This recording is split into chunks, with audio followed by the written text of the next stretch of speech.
Okay, are we set? Are we good? Everybody can hear my little raspy voice. What's up? If y'all don't know what this is, it's Carceno. Let's get to it. Now, most people probably wondering how could they even beef? Like, it don't even make sense. Nas and Big, they were beefing? Like, it's dumb. Most people think but you gotta remember there was a time where nobody really knew who Nas was and nobody knew who Big was. But the streets knew because they were indebted and embedded rather in the streets. Meaning that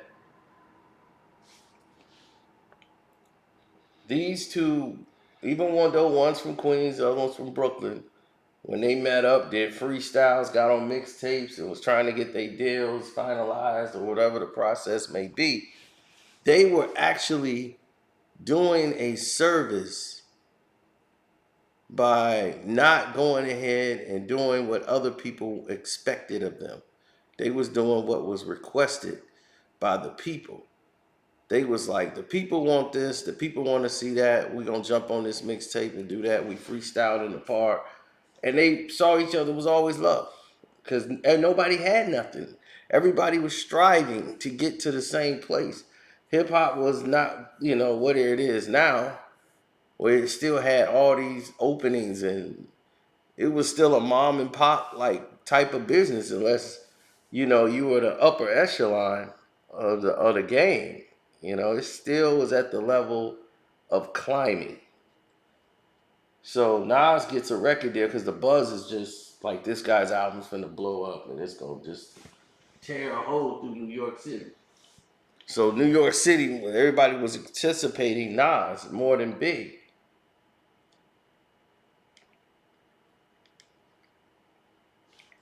So Lord and behold, scenarios started to change. Um, Biggie became this gravitational pull. Everybody was starting to hear about on mixtapes. He's brutal, this and that. And Pac was his guy. Pac came in and Big and Pac was tight. And Nas, he knew of Nas, and Nas ain't had no problem with Pac either, but that was Biggie's guy. Him and Pac hung out like crazy. Nas didn't really hang with Big too tough unless they was just happen to be in the same spot. And they'd be cooling and chilling out. So Nas has got his record deal, doing his thing, recording on his album. And then he did some with Cool G, G Rap. That's basically, his crew is where he hung out at. So he's at G Rap's house and Puff, came through and let him drive his whip and all this stuff while he was working on his album.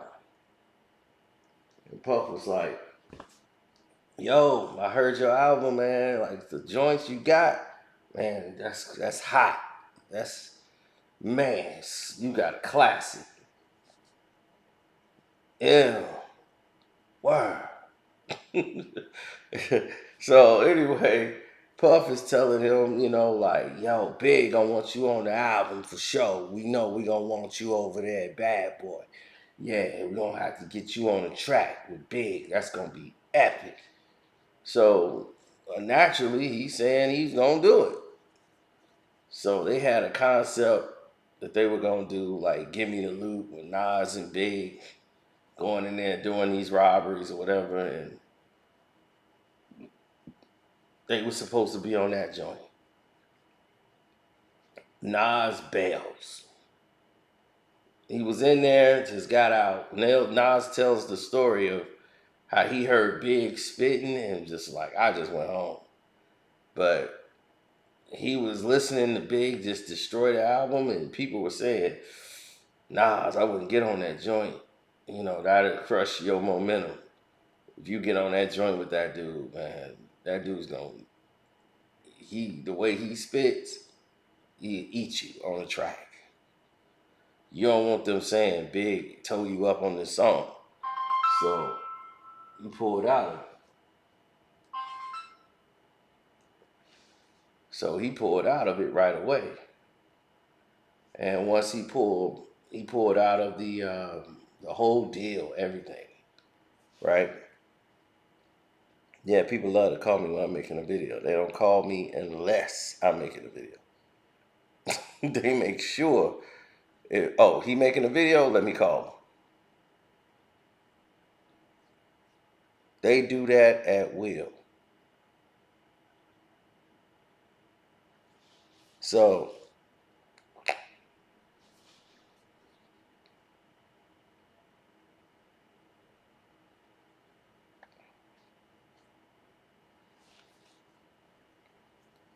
anyhow, we sitting there chilling, right? And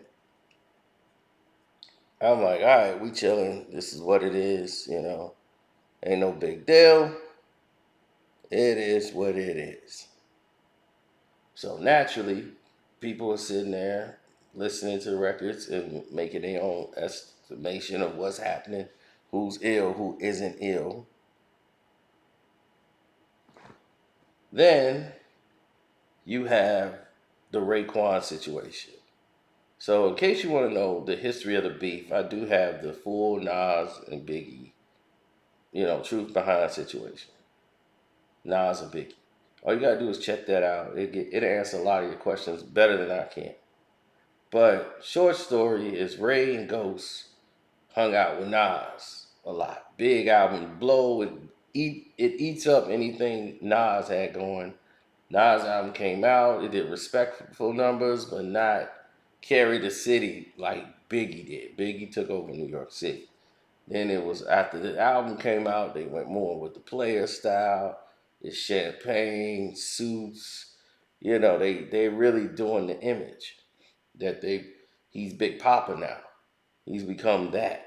And his album is totally opposite of that. But he's Big Papa. That's what blew him up. He got radio on Smash. So of course Ray's a hater. Love him to death, but Ray's a hater. That nigga, son. Word, son.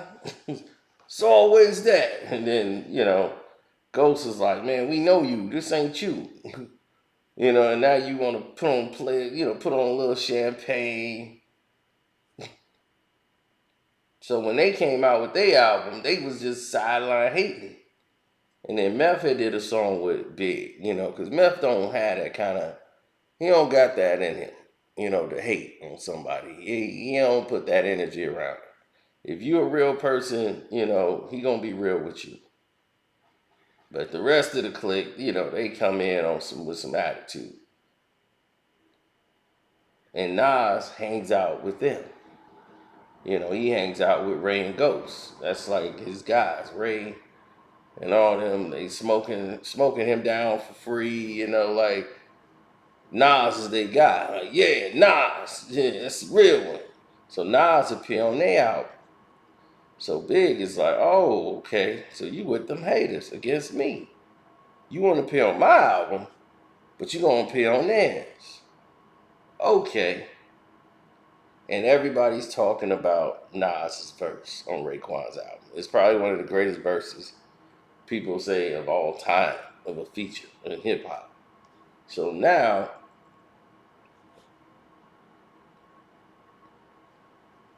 when people hear that and the Nas getting all this buzz because of that verse, Big is, in his mind, he's saying, I know why you did that. And you were smart. Because you wouldn't outshine me on my record. You can outshine them niggas. Them some broke, dusty niggas. So that's how he looked at it.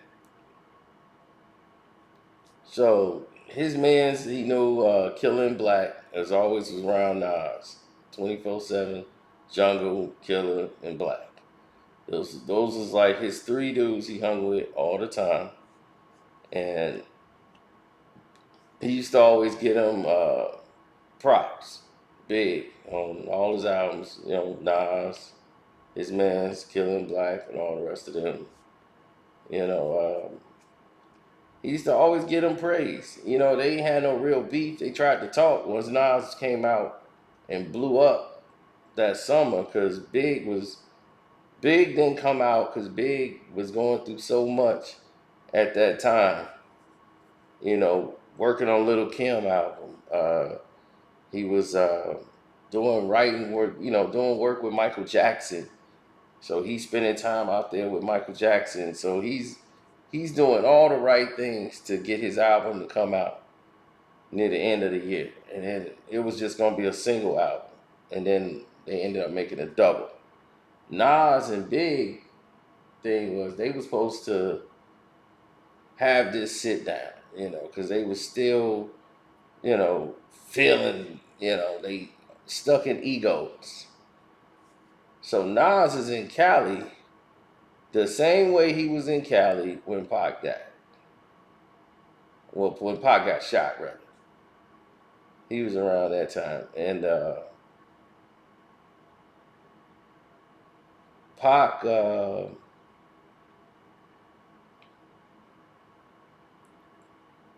Pac was, once he passed, you know, Nas was like, man, you know, he had patched things up with Nas. And after he was done diss Nas too, him and Nas became cool. And once they squashed that, and he knew I got Nas on my side, Nas just out so big. So he really the king of New York right now. And I got him on my side. Biggie's gone. That's what Pac is thinking in his mind. I got Biggie out the picture. But Biggie didn't like that at all either. That he was like all Pac. When Pac died, you know, Big ain't gonna go against that. But Big is like, this dude was cool with everybody that was against me. So they talked on the phone finally, and he was like, man, you finally made it. You know, Nas talks about this and said, man, you know, you finally made it. You finally got up out that, you know, that made it over the hump. But he's like, you know I'm coming. He's like, yeah, I know you coming. And he's like, all right, we gonna be ready. You know, he had Fox with him. Foxy Brown was in the good. They had the firm. Big had Biggie had Junior Mafia. He had Kim. So Kim and C's, and he's like, oh, Foxy finna drop her joint. He's like, Kim finna drop hers too. Like we should promote both of them together. Like doing all that. He was saying all those things, man, about how Kim album and all this stuff is better than Fox and all that. Just not just he's just jazzing with him. You know, jabbing with him. He loved Fox too. He's like, yeah, but Kim album though. So he's laughing. He's like, they going back and forth, just laughing over silly, stupid stuff that they used to. And then when they was both in Cali, they was both at the mall at the same time, and they passed each other, and like none of them spoke, like didn't speak to each other. It was just weird, and Nas said he felt stupid now, like knowing that was the last time he seen Big alive. It's like, man, I should have said something to do, and I didn't. So Steve Stout was, managing Nas at the time, and advising him rather. So after the museum party, they was gonna go back to Steve Stout's house. He stayed in Hollywood Hills. So they were supposed to all go meet up at Steve Stout house, and there they was gonna have the, Biggie and them, Puff. They was all coming over there. Puff was like, "Yeah, I'm gonna bring Big. We're gonna come over to Steve Stout's crib." That's where the after party was, and they never got there because Nas, it was a party for Steve, and Nas is gonna be there, of course, and him and Big was gonna talk at this after party spot at Steve's house, and that's when they was gonna, everything gonna be squashed, and you know, the rest y'all know. But yeah, Nas and Biggie was supposed to squash their little beef or whatever that little thing tension which they already did over the phone, but you know, anything else would have gotten squashed and was gonna get squashed and worked out at the party. All right. So hopefully that clears up everything for you guys. Getting a lot of interesting messages here that I want to.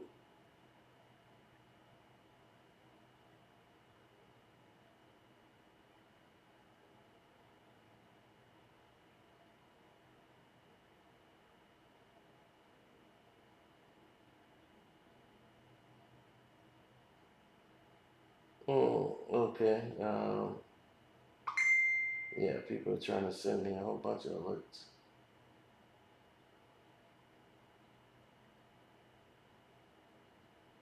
All right.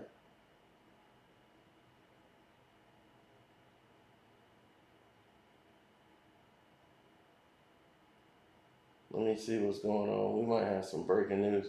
So let me hit you back. Well, the video's at its end, so